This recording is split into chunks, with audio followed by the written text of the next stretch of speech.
Gonna give people some time to hop on since this is the first time I'm doing the Facebook Live inside of the group. Hi, Violetta. Yay. Hi, Liz. Hi, Arden. Liz and Violetta, I'm so excited that you guys are going to be hanging out with me in Arizona in September. So you get to meet each other live. This is super exciting. And who knows, maybe Arden will meet us. So I decided to go live inside of the group today, and I'm excited to see how that goes. I was talking to somebody on my team, and we thought, wouldn't it be cool to do your lives inside the group and see what kind of interest we get that way, so you guys aren't having to go and hop over onto the Facebook page. So I'm happy about that. Okay, so for those of you who are on live, and I'm hoping some more people will hop on as we get talking, let me know in the comments, is there anything in your life right now that is just not working, right? Like it's bringing you pain, it's causing you stress, or it's no longer producing the result that it once did? Can you let me know so that I know that this is a topic that can support you? Is there something in your life right now that you kind of know you need to let go of or somehow change? So just let me know in the comments. Even if you're watching the replay, type it in the comments. I want to know that this resonates with you, and maybe you even want to share what that is. So today's topic, let me make sure I can see everybody here. I'm going to put this on my phone because it's easier for me to see comments this way. Sometimes I don't see them.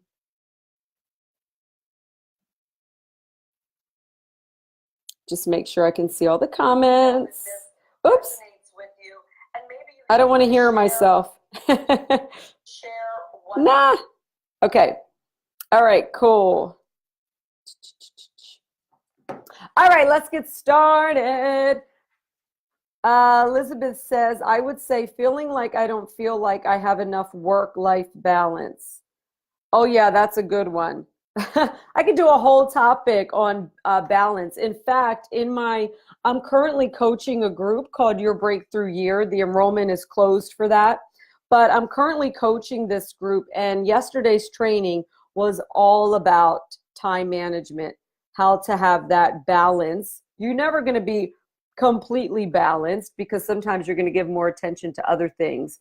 But I did a whole topic on this, and I can do that. I can do a bit of that in the group here. So that's a little bit different than this topic, Liz. But yes, I can support you in that. And Violetta, forgive myself and others. Okay, so forgiveness is something that you want to let go of, meaning you want to forgive. You want to let go of whatever harboring of feelings or whatever. Okay, just want to make sure I understand that. Okay, so today's topic is how to let go of what's not working, and truly just so that you can free yourself from unnecessary stress and unnecessary pain. Okay, and I'm doing this topic at the request of actually somebody in the group, and so I hope that it really supports you, because I know that this is a big thing for many people, right? First of all, we get stuck in patterns.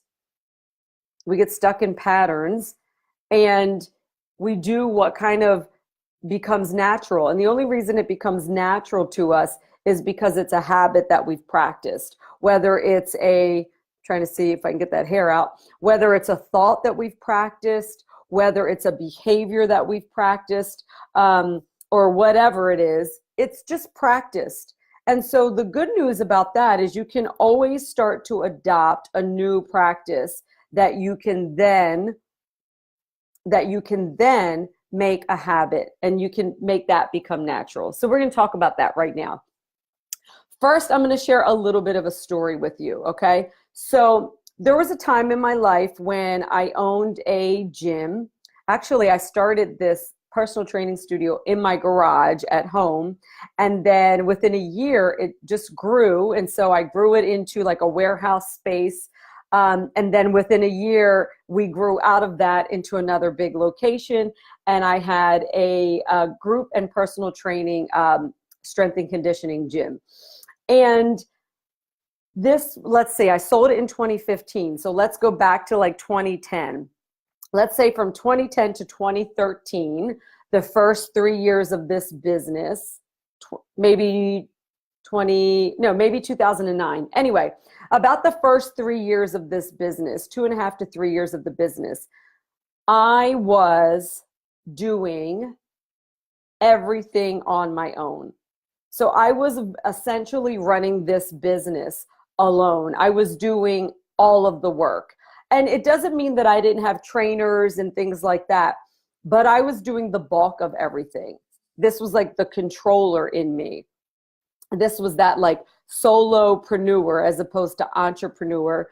So I was working for myself, but truly what I had done is I gave myself a whole other job, and I was working a lot longer and harder, because when you own a business, right, you're taking it home with you. At least in this case, I was. So I was doing it all. I was managing the gym.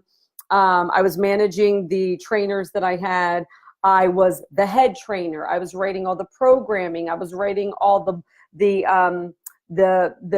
plans for the clients. I was doing all the blogging on the website, all the emails. I was doing all the sales. Sometimes I was even cleaning the gym. Okay, I was doing everything. I was wearing a ton of hats. And this is a common mistake that people make, particularly entrepreneurs or people who get stuck in the perfectionist thing and thinking that, you know, nobody can do it as good as you can. And I remember thinking, like, I knew at one point, okay, I need to get support. Like, I need to build a team around me. You know, I need to have somebody who's at least doing the management or the front desk, you know, hire a cleaner. I need to hire a head coach. All of these things that I knew I needed to do. And I had a business coach at the time. But here's what the story I kept telling myself was, I can't afford it. I'm not making enough money yet to hire, you know, a full-time administrative person for like $35,000. Like, oh my God, that's going to take away from my income, right? So I can't afford it. And like, I'll just do it myself, right?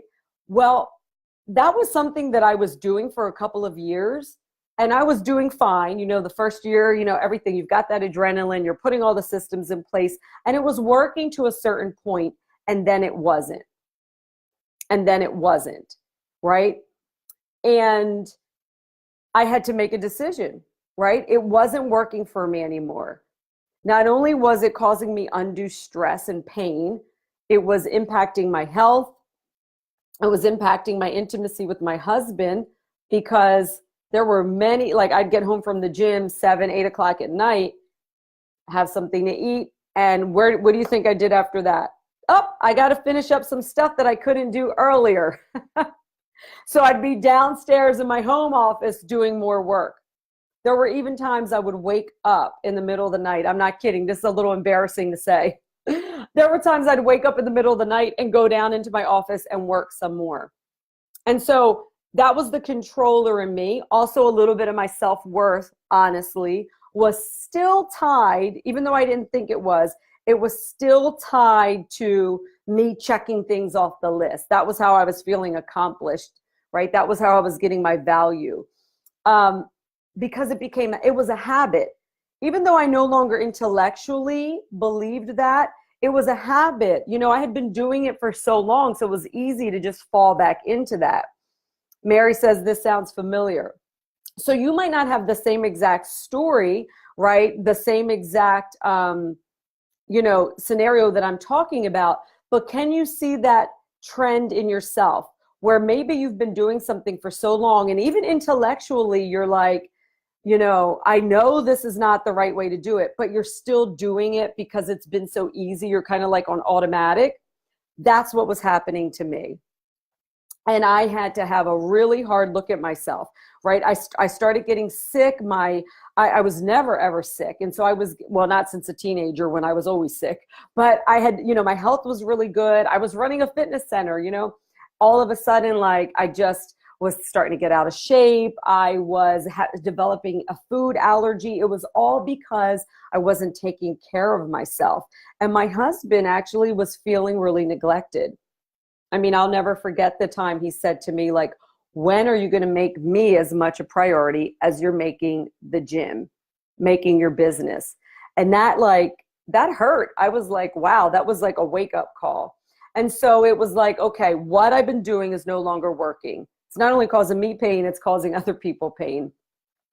Also, I knew that it would also hurt my business, because you cannot grow, you cannot scale, you cannot expand, you cannot be a good business owner, an employee, or even a coach or trainer if you are burned out. And so I had to make a change. Okay. So what I want to share with you now is, if you recognize that there's something in your life that's no longer working, if you recognize that, and I know that Violetta and Liz, you already said yes, that you're having that experience. Here's the steps that I suggest you take. This is what I use when I find this happening in my life. And now I can see it quicker. And so I can jump on it quicker. And so this was, let's see, this happened at around 2013. So it wasn't that long ago that I was still kind of dealing with this like thing of trying to do everything myself. So here are the 4 steps. Number 1, make sure that what you're doing is actually no longer working. And what I mean by that is, first ask yourself, have I given my all to the way that I'm doing it now? It might even be a relationship, right? It might be something in your business. It might be the way you are trying to lose weight or get in shape, right? Have you given it your all? Have you gone all the way? Right? Because sometimes people will say, oh, this isn't working, I'm going to do something else. But really, they haven't actually committed or gone all the way. They've just kind of done a little bit. And so they're looking for the next thing to jump into. That's not what we're talking about here. We're talking about something that you've actually been at it for a long time, and you're no longer getting the result that you want. So number 1 is make sure. Have I actually given my all to this? And if you're at the point where you're exhausted and beat down by it, then you probably have given your all to it. So if the answer is yes, you move on to number 2. Step number 2 is just acknowledge. Acknowledge that it's no longer working. I mean, it seems obvious, but that's a big step. Like, I had to be like, okay, like, this is BS. Like, I cannot do it all on my own. I had to acknowledge that I was being a control freak, and that I needed to let go in order to grow and in order to care for myself and all of that. So acknowledge, and then write down, get a piece of paper and a pen, and literally write down all the reasons why it's no longer working. What are the reasons why it's no longer working, and what is it costing you? What is it costing you? So for me, it was costing me my health. It was costing me, like I said, intimacy with my husband. It was costing me growth in my business, because you can't grow when you're holding on with all your might and thinking that you have all the answers and trying to do it all on your own, right? So those were some of the things that it was costing me. So you acknowledge it, list all the reasons why it's not working or the things that it's costing you. And then number 3, you've got to decide what the outcome is that you want to create. So what's the outcome you want to have that is currently being prevented because of you not letting go? So number 1, make sure that it's actually not working anymore. Because sometimes it could just be you haven't done everything. You haven't gone all the way, right? But if you decide that, no, I have, Then you move on to number 2, acknowledge it's not working and list all the things that it's costing you. Number 3, decide the outcome that you want to create, right? That is currently not going to happen if you continue the way that you are. For me, my outcome was I wanted to have more downtime so that I could take care of myself, right? I wanted to get my health back where it was. I wanted to have my husband to feel as valued to me as he truly was. I didn't want him to feel like he was second all the time, right? Also, I wanted to empower others. So the current people who are on my team, and I wanted to hire new people so that I can empower them as well as leaders and really grow my business. So make more money in my business, reach more clients, and actually be able to give a better service to my clients. Of course, the more team you have that is supporting you in your business, the better the customers and clients are going to be supported. So that's the outcome I wanted to create. And I was blocking those outcomes by not letting go, by continuing to do things the way I was doing them. Does that make sense? Everybody with me so far? Give me a heart, a like, even if it's just a happy face, a laughing face, thumbs up. Let me know that steps 1, 2, and 3 make sense so far. Because number 4 is coming, and this is the last step to letting go of what's not working. Do you guys like my new mug? I made this. Well, I didn't make it, but I ordered it. And I said, I want a crown with Queen Manifest. So I really love it. So awesome. Number 4 is, and this is so important, right? Because Mary, you and I were talking about this earlier. Like all of that acknowledgement, that's the first step. But guess what you need to do next?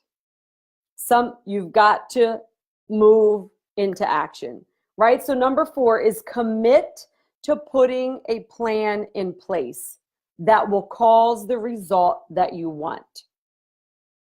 So once you know the result that you want, which is different than the result you're currently getting, commit.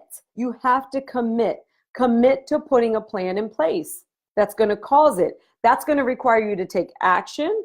It's probably going to require you to get some support, right? So in my case, I had to do all of these things. What it required me to do is I hired a full-time administrative assistant, right?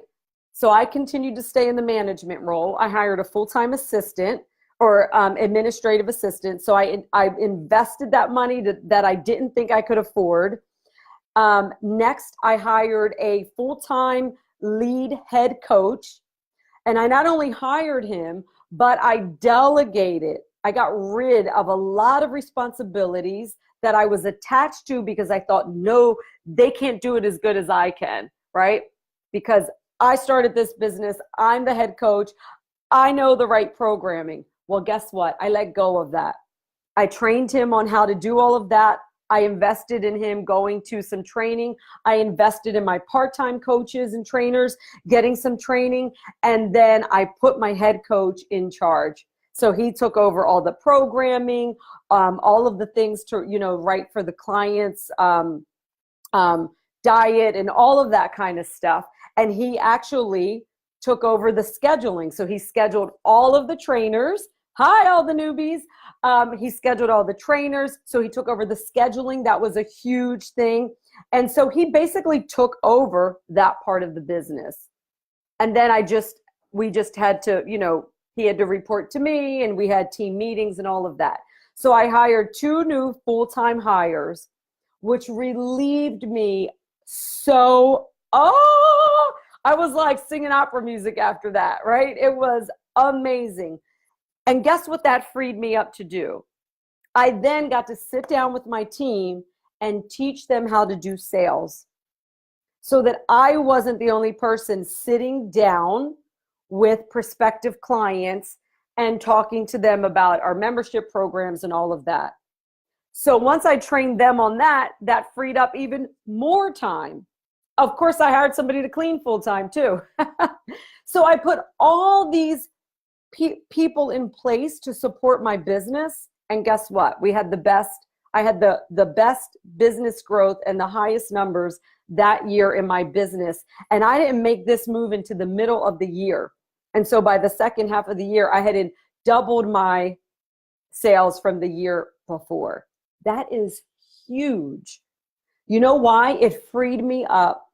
It freed me up to manage and to be the visionary, which is what I do well. And it gave other people creative freedom to support me in the business and support my team. And so that was the best, those were the best decisions I could make for my business. So do you guys see how me deciding to let go of what wasn't working? In my case, it was letting go of control and doing everything myself. See how me letting go of that opened up space to create a result that I wanted. So I got rid of the stress, the unnecessary stress and pain and frustration. And all of a sudden I was on the other side of it. Here's the beauty of when you do this, because a lot of people, like, maybe as I'm saying this, you're like thinking, yes, I know I need to do this, but I feel so like, how do I just get started? Right? Like you're attached to it. But here's what you're missing if you don't take those steps, right? If you don't acknowledge it, identify what it's costing you, and then decide the outcome you want to create, and then commit to putting a plan in place that actually gets you there. If you don't actually do that, you're stuck. You are choosing to be stuck, right? That's a stubbornness. You're choosing that. And you're choosing to stay in what you've been doing over and over again just because that's comfortable, even though it's painful. Believe it or not, people do choose pain. We choose pain because it's comfortable, if that's how you've been living. So if you're ready to let go of what's not working, those are the steps. So I've got 2 minutes, and because we're here inside of this group, I want to answer any questions that you have right now. Just pop it in the comment. If you're thinking about something that's very specific to you and you want me to answer that question, then I can answer it for you right now. So if there's something right now that you know you want to let go of, and you heard me, like you heard all those steps, but you're still feeling a bit of resistance, or you just don't know how to connect the dots, throw a question in the comment box and allow me to support you in it right now.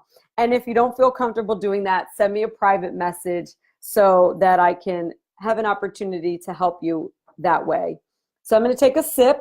I know there's a little bit of a delay, and I'll allow you to post that question if you want to. And if you're watching the replay, please type replay so I know how many of you are watching the replay. And if you have the question, post it here and it will notify me.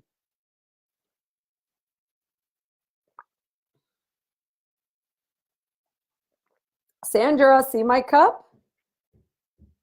Sandra was one of my clients who was here last week, and I surprised her with a personalized cup as well as my other client. Okay, so I'm not seeing any questions come in. So let me know if this supported you guys today, if you like me going live from inside the group. Is that convenient for you? And give me some thumbs up, some likes, some hearts. Let me know that, that this Facebook Live topic supported you today. Mary says, you know how I mentioned letting people down? I'm worried about letting go of things because I don't like letting people down. So the question for you, Mary, is do you want to continue to feel guilty about making choices that may, doesn't mean they will, that may let people down, but at the same time will give you a lot of relief and freedom and open up your life? Like, you're going to have to make that decision first. Would you rather stay attached to not letting people down? Or, because if the answer is yes, then that's a different answer. But if you want to create an experience of putting yourself first so that you feel healthier, you have more time, you have more to give to the people who truly matter, like your family, then that's another conversation and you get to decide the result that you want to create. So for you, Mary, I would say write out a list of what it's costing you, right? So that's step number 2. Acknowledge that that's not working and list what that's costing you. And so then you get to decide if it's worth the cost, right? We all have choice. That's the beautiful thing. I tell that to my kids. You can be bored if you want. That's a decision. You also have a decision to do 5, 6, 7, 8 other things. You have a decision to make something not boring, right? You have a decision to be angry. We always have a decision. So that's what I would leave it at with that. Thank you guys for listening. Oh, Sandra, good. No texting while you're driving. Okay, lots of love to everyone. And like I said, if you didn't want to share here and you feel called to get some support around this, please just send me a private message. That's what I'm here for, to support you all. Enjoy the rest of your evening. Bye.